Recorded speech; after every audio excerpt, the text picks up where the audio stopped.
I am looking for a guy that is up to date. Does that sound weird? What if I said I'm looking for a guy that is willing to date?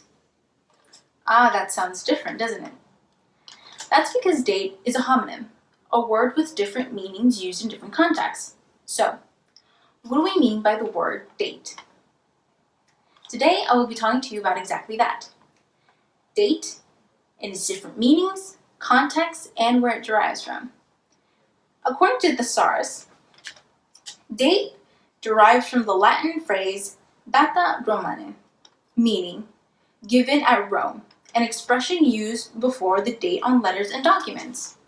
So, how do we use date today?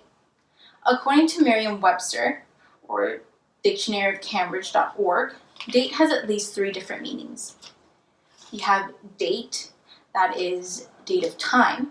So if I asked you, hey, what's the date today? You would say, well, it's November 10th of the year 2020. Or you could say, it's 11/9/2020. You see, this date, you can write it differently.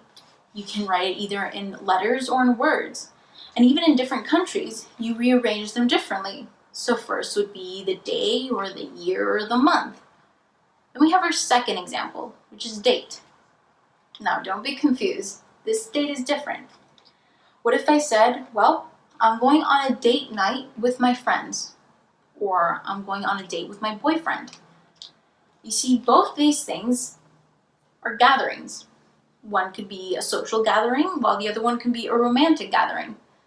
One could be with family, friends, while the other can be with someone you have a crush on or your significant other.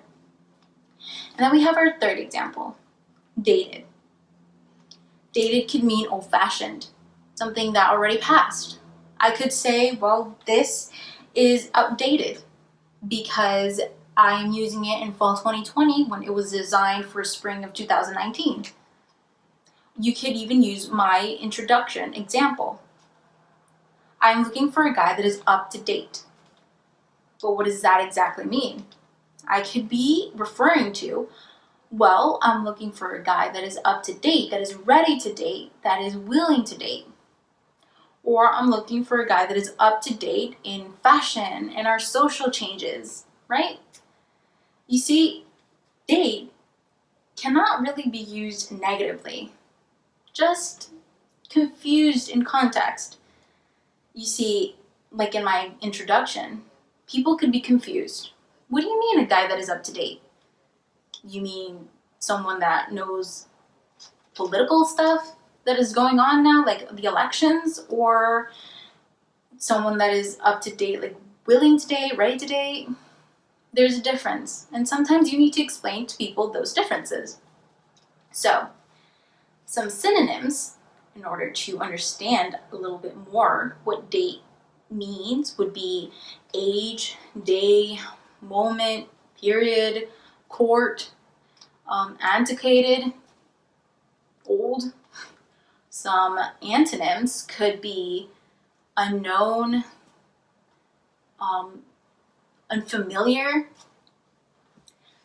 So in our final description, what do we actually mean by date? Date could be a gathering, something memorable, a moment, right? Because most of those things are grouped together. Most of those things are something that we remember, something that is in the past, or something that we wish to not have left in the past as something memorable or in a moment. Gathering a group of numbers or people together in order to have a date, time, or just fun, like with people. In conclusion, date is a word that can be used in many different contexts, or at least in the context that I stated previously. That could be used in different countries or in different backgrounds. Date is something that is used almost every day in our lives in order to make statements, memories. Date, as well as other words, are there to help us understand how to live our day-to-day life. Thank you.